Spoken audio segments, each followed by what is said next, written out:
Hello friends, आप लोग कैसे हैं? उम्मीद करते हैं आप लोग अच्छे होंगे।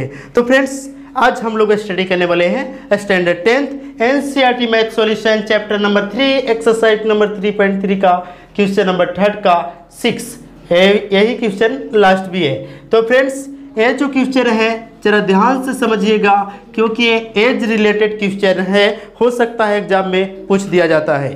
तो ध्यान दीजिएगा। 5 years हेंस का मतलब क्या होता है फ्रेंड्स? यानी कि अब से 5 years, अभी से 5 years।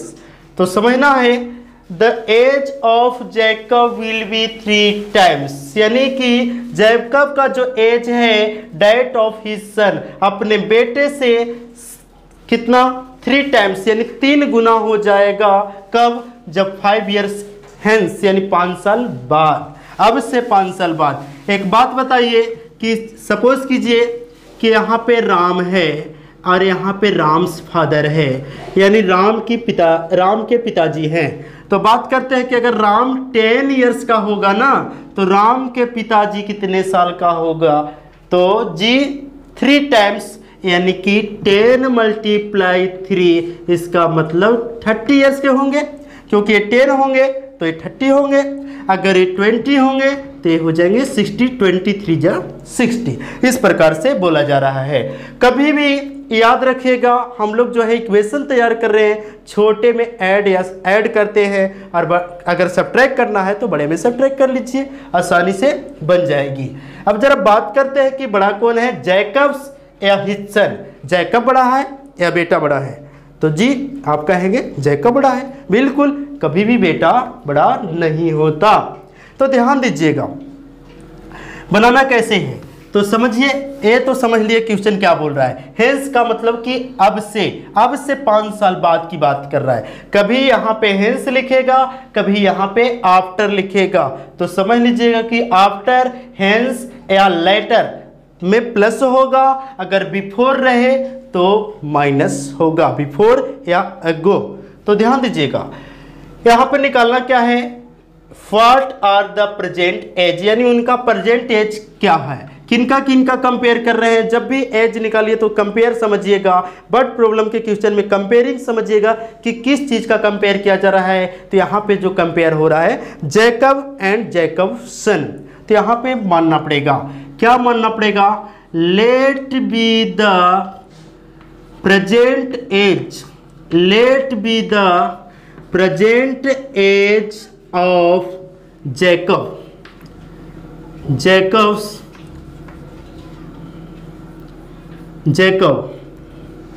यहां पे हो जाएगा let be the present age of Jacob equal to x years. Age है फ्रेंड, तो इसलिए ईयर लगाना होगा, यूनिट क्या होगा? ईयर। अब जरा समझेंगे, and the present age of, present लगाना होगा फ्रेंड्स। जब भी एज वाला क्वेश्चन है तो प्रेजेंट लगाना पड़ेगा, और ऐसे भी प्रेजेंट ही पूछता है कि अभी उसका उम्र कितना है। The present age of Jacob's son, या तो हिज सन भी लिख सकते थे, तो y ईयर्स। बेटे का उम्र कितना है? y years. अब जरा समझेंगे क्वेश्चन क्या बोला है। 5 years हेंस, तो यहाँ पे लिखना होगा 5 years हेंस, 5 years हेंस, अब से 5 साल बाद की बात करेंगे। तो कितना होगा जरा समझिएगा। एक है, यानी कि जैकब की बात करते हैं, तो जैकब कितना साल का हो जाएगा? जैकब्स एज, जैकब का एज कितना होगा? और उसका बेटा हिज सन, उसका बेटा कितने साल का हो जाएगा? जरा बात समझिएगा फ्रेंड्स। जैकब सन अब से 5 साल बाद की बात कर रहा है। तो 5 साल बाद के बाद, अगर अभी आपका एज 20 ईयर है, तो 5 साल के बाद कितना होगा फ्रेंड्स? तो 20 + 5 प्लस हो जाएगा, तो कितना हो जाएगा? 25। अगर आपका उम्र बढ़ा तो क्या पिताजी वैसे ही रहेंगे? तो जी नहीं, उनका भी एज बढ़ेगा। अगर उनका ईयर प्रेजेंट 45 है तो 5 साल के बाद 50 हो जाएगा। यानी प्लस करना है तो दोनों में करिए, माइनस करना है तो दोनों में कीजिए। तो जैकब का एज कितना हो जाएगा? जैकब को क्या माने हैं? x, तो 5 साल बाद की बात कर रहा है, तो x + 5 ईयर क्या हो जाएंगे? कितना हो जाएंगे x + 5, जो अभी एज है उससे 5 साल ज़्यादा हो जाएंगे।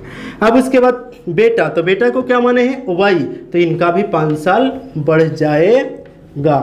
चले, तो फ्रेंड्स इस प्रकार से आ गया। अब लिखना पड़ेगा according to this question, question के अनुसार। क्वेश्चन में क्या है, एक बाप और एक बेटे का कंपेयर है, तो बाप x + 5 और बेटा y + 5। अब देखना होगा क्वेश्चन पढ़ के क्या बोला, 3 times date of his son, यानी कि जो जैकब है अपने बेटे का 3 टाइम्स जहां लगा रहेगा तो समझ जाइएगा कि मल्टीप्लाई है। कहीं कहीं पे ट्वाइस दिया रहता है तो ट्वाइस का मतलब 2 का गुना, कहीं थ्राइस लिखा रहता है तो 3 का गुना, तो यहाँ पे तो 3 टाइम्स है यानी 3 का गुना, और गुना किधर करना है यही ध्यान रखना होगा, जिधर छोटा है। छोटा कौन है फ्रेंड्स, तो इनका सन, तो सन को क्या माने हैं y, तो y में गुना करना है। अगर x में गुना करेंगे तो गलत हो जाएगा, छोटे में गुना करते हैं क्योंकि ये इक्वेशन है और इक्वेशन का मतलब होता है दोनों पक्ष को बराबर करना। तो करते हैं x + 5 = 3y + कितना हो गया फ्रेंड्स, 15 हो गया। इस प्रकार से आ गया। अब मुझे क्या करना है, x - 3y, x के साथ y वाले ले आए तो 15, अरे प्लस है तो माइनस, तो इस प्रकार से कह सकते हैं कि x - 3y = कितना बच्चा 10, इक्वेशन फर्स्ट। अब यहाँ पे इक्वेशन को लिख लेते हैं ताकि भूल ना पाए, इक्वेशन फर्स्ट है। चलिए अब मुझे करना क्या है, बस थोड़ा आगे स्टेप क्या करना है जरा समझिएगा।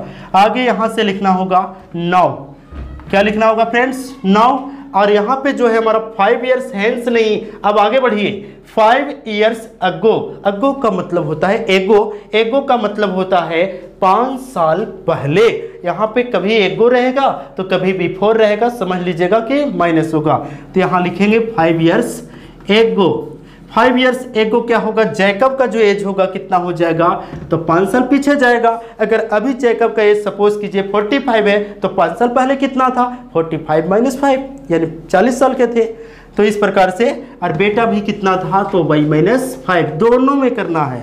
तो इस प्रकार से अब करना क्या है, यहाँ पे फिर करना है अकॉर्डिंग टू दिस क्वेश्चन, तो यहाँ पे लिख सकते हैं x - 5 और y - 5। अब मल्टीप्लाई कहाँ पे करना है जरा समझिएगा, ऐसे आपको कोई प्रॉब्लम आ रहा होगा, समझिए यहाँ पे भी समझ लीजिए। चलिए 5 इयर्स एगो, आगे का स्टेप चल रहा है। 5 इयर्स एगो जो लिखा है लिख दिए। एगो का मतलब होता है पहले, और पहले का मतलब कि जो उम्र था आपका, जो एज था पहले तो कम ही था ना, अभी ना बढ़ गया। तो जितना जैकब कितने साल का भी है, x ईयर का, तो 5 साल पहले तो 5 कम था, 10 साल पहले तो 10 कम हो जाएगा, और यदि जैकब 5 साल कम था तो बेटा भी तो कम था ना, तो ये क्या हो जाएगा y - 5 इयर्स। अब अकॉर्डिंग टू दिस क्वेश्चन दोनों का कंपेयर है, x - 5 और दूसरी तरफ y - 5। मल्टीप्लाई किस में करना है, हमेशा छोटे में। छोटा कौन है, सन, सन को क्या माने हैं y, तो y में मल्टीप्लाई कितने का, 7 टाइम्स, तो 7 टाइम्स, तो 7 से मल्टीप्लाई कर लीजिए। x - 5 = 7y माइनस कितना हो जाएगा 35। अब करेंगे तो x - 7y = -35 और ये +5 हो जाएगा फ्रेंड्स, इस प्रकार से।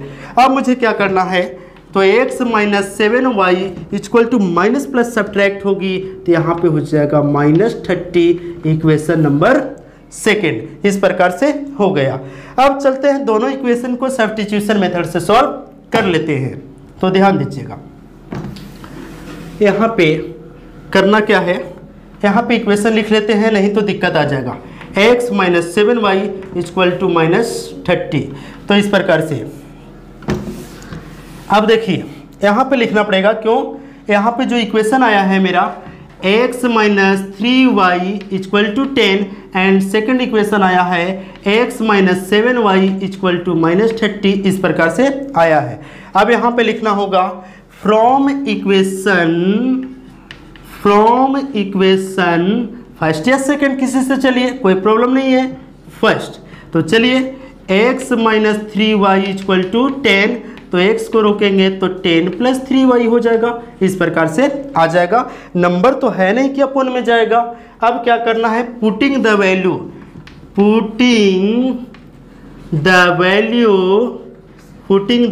वैल्यू ऑफ किसकी वैल्यू फ्रेंड्स, x की। तो यहाँ पे x इन इक्वेशन फर्स्ट से चले हैं तो यहाँ पे क्या हो जाएगा, सेकेंड। अब सेकंड इक्वेशन क्या है, तो x - 7y = -30 इस प्रकार से है।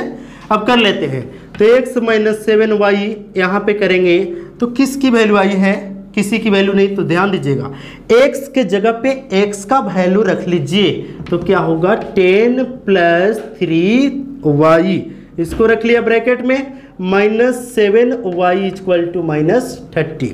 देखिएगा ब्रैकेट ओपन करेंगे कोई फर्क नहीं पड़ेगा क्योंकि आगे कोई साइन नहीं है। -7y = -30।